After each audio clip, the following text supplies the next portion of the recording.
नमस्कार। प्रस्तुत है आज का चिंतन। लोक सेवा के क्षेत्र में प्रवेश करने वाले व्यक्तियों के प्रति प्रायः जनसाधारण की श्रद्धा उमड़ती है। परमार्थ की साहसिकता अपनाने वाले पर सम्मान बरसता है, उसकी प्रशंसा होती है। प्रशंसा भी एक संपदा है। संपदाओं की उपयोगिता तो है, पर उनके पीछे एक ऐसा आवेश भी रहता है जो हजम न हो सके तो लाभ के स्थान पर विनाश ही उत्पन्न करता है।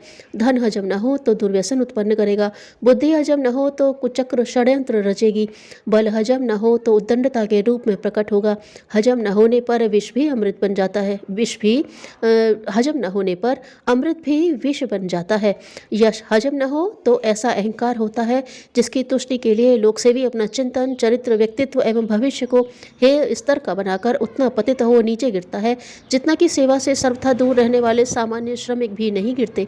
लोक सेवियों में से अधिकांश को अपने व्यक्तित्व और सेवा क्षेत्र में ऐसे विग्रह उत्पन्न करते देखा जाता है जिसे दुर्भाग्यपूर्ण दुर्घटना ही कहा जा सकता है, और सोचना पड़ता है कि यदि यश हजम कर सकने में असमर्थ लोग लोक सेवा के क्षेत्र में ना आया करें तो वे अपनी और समाज की अधिक सेवा कर सकते हैं। मनुष्य को पतन पराभव के गर्त में गिरा देने वाली 3 दुष्प्रवृत्तियां हैं: वासना, तृष्णा और अहंता। शिष्णोदर परायण नर पशु वासना, तृष्णा के लोभ में जकड़े रहकर किसी प्रकार कोल्हू के बैल की तरह नियति चक्र में परिभ्रमण करते हुए दिन गुजार लेते हैं। और अहंता को चैन कहाँ, वह सारी प्रशंसा, सारा बड़पन, अपने अधिकार अपने ही हाथ में रखना चाहती है, दूसरे की साझेदारी उसे सहन नहीं। इसी विडंबना ने सर्वाधिक विग्रह उत्पन्न किए हैं। लगता तो यह है कि लालच के कारण अपराध होते हैं, पर वास्तविकता यह है कि अहंता की जहाँ तहाँ टकराती और प्रतिशोध से लेकर आक्रमण, अपहरण, उत्पीड़न के विविध अनाचार उत्पन्न करती है। युग शिल्पियों के द्वारा आरंभिक उत्साह में जो कार्य अपनाया जा रहा है उसमें लोकमंगल का परमार्थ प्रयोजन दृष्टव्य होने के कारण श्रेय, सम्मान एवं यश तो स्वभावतः मिलना ही है, यह पचे नहीं और उद्वत हो चले तो पागल हाथी की तरह अपना, साथियों का तथा उस संगठन का विनाश करेगा जिसके नीचे बैठकर अपनी स्थिति बनाई है। इसी प्रकार लोकेशना जब पागल होती है तो सर्वप्रथम वह साथियों को मूर्ख, छोटा, अनुपयुक्त, दुष्ट सिद्ध करने का प्रयत्न करती है ताकि तुलनात्मक दृष्टि से वह अपनी विशिष्टता सिद्ध कर सके। साथियों में मिलजुल कर रहने में महत्वाकांक्षी का अपना वर्चस्व कहाँ उभरता है, इसलिए उसे साथी पेड़ पादपों का सफाया करना पड़ता है ताकि समूचे खेत में एक अखंड ही कल्प वृक्ष होने की शेखी बघार सकें। धर्म संप्रदायों के जो बड़े खंड होते चले गए हैं उनके प्रचलनकर्ताओं में सुधारक कम और श्रेय लोलुप अधिक रहे हैं। सास बहू की लड़ाई में यही विडंबना उछलती दृष्टिगोचर होती है। पतियों का पत्नियों को आतंकित करने का यही प्रमुख होता है। बात इस संदर्भ में चल रही है कि युग शिल्पियों को सप्त महाव्रतों को अपनाने के लिए इसलिए निर्देशन किया गया है कि उनका व्यक्तित्व उभरे और उस आधार पर आत्मबल बढ़ाते हुए अधिक उच्च स्तरीय सेवा साधना कर सकने में समर्थ हो सके। लोक सेवी को जनता सम्मान देती है, वह वस्तुतः उस सेवा धर्म की पुण्य परंपरा का सूत्र संचालक तंत्र का सम्मान है। सत प्रयोजनों के लिए लोक श्रद्धा बनी रहे, मात्र इसी एक प्रयोजन के लिए सम्मान के प्रकटीकरण की प्रथा चली है। गलती यह होती है कि सेवाभावी उसे अपनी व्यक्तिगत योग्यता का प्रतिफल मानते हैं, अहंकार में डूब जाते हैं और फिर उसे अपना अधिकार समझने लगते हैं।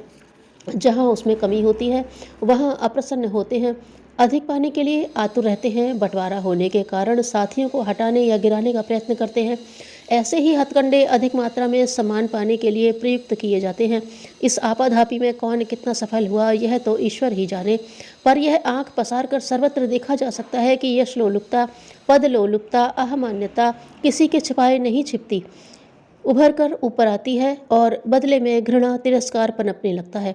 यह है वह प्रतिक्रिया जिसके कारण यश लोलुप तिरस्कार के भाजन बनते और जिस श्रेय सम्मान के अपनी सेवा साधना के कारण अधिकारी थे उससे भी वंचित होते चले जाते हैं। बड़प्पन हर क्षेत्र में महंगा पड़ता है। धन, विद्या, सौंदर्य, पद आदि के क्षेत्र में जो अपने को बड़ा सिद्ध करना चाहते हैं उन्हें तरह तरह के आडंबर खड़े करके यह प्रकट करना होता है कि उनके पास ये विशेषताएं हैं, लोग उसे देखें, समझें और सराहें। फैशन, ठाट-बाट जैसे खर्चीले सरंजाम इसी विज्ञापनबाजी के लिए किए जाते हैं ताकि देखने वालों की आंख उन पर जाए। यही अनाचरण यश लोलुपों को भी अपनाना पड़ता है। वे किसी न किसी बहाने अपनी शक्ल बार बार लोगों को दिखाना चाहते हैं। इसके लिए उन्हें अनेक ऐसे उद्धत आडंबर रचने पड़ते हैं जिसमें उनकी प्रमुखता सिद्ध होती हो। स्टेज पर उठने बैठने का औचित्य या आमंत्रण न होने पर भी वहाँ जा धमकते हैं। ऐसी जगह अकारण खड़े होते हैं जहां लोग उनकी शक्ल देखें और किसी महत्वपूर्ण ड्यूटी पर जमे हुए प्रतीत हो। अपना नाम फोटो छपाने के लिए आतुर रहना, किसी कार्य में दान दिया हो तो उसकी चर्चा स्वयं करने, दूसरों से कराने का रास्ता खोजना, दान राशि के पत्थर चढ़वाना जैसी बचकानी हरकतें करने वाले प्रयत्न तो यशस्वी बनने का करते हैं, पर उनकी क्षुद्रता अनायास प्रकट हो ही जाती है। फलतः वे उल्टे घृणा तिरस्कार के पात्र बनते हैं। यश के साथ परोक्ष रूप से धन लूटने की भी संभावना जुड़ी रहती है। कितने ही इसका लाभ उठाते भी हैं, किंतु स्पष्ट है कि ऐसे हथकंडे अपनाने वाले आंतरिक दृष्टि से पतित होते चले जाते हैं। फलतः वे सेवा के क्षेत्र में अन्यत्र की अपेक्षा और अधिक घाटे में रहते हैं। यह अहंता के परिपोषण का प्रतिफल है जिसे लोग सेवी अनजाने ही अपनाने लगते हैं। जिस प्रकार बड़प्पन पाने के लिए उद्धत प्रदर्शन करने वाले नट विदूषक समझे जाते हैं, उसी प्रकार यशलिप्सा भी व्यंग, उपहास, तिरस्कार का कारण बनती है। सामने कोई कहे भले ही नहीं, पर इस तथ्य को थोड़ा सा पर्यवेक्षण करने पर सरलतापूर्वक चरितार्थ होते देखा जा सकता है। परोक्ष व्यंग, उपहास अपने साथ जो गहरी अवज्ञा छिपाए रहते हैं, उससे लोक सेवक विदूषक स्तर का बनकर रह जाता है। इस दुर्गतिजन्य दुर्मति का यदि पूर्वाभास रहे तो लोक सेवा क्षेत्र में प्रवेश करने वाले आरंभ से ही सजग रहे और खिलवाड़ रचने की अपेक्षा सतर्क रहने का कार्य चुने। विज्ञापनबाजी से बचकर नम्रताजन्य स्नेह सौजन्य अपनाने वाले वस्तुतः अधिक श्रेयाधिकारी बनते हैं।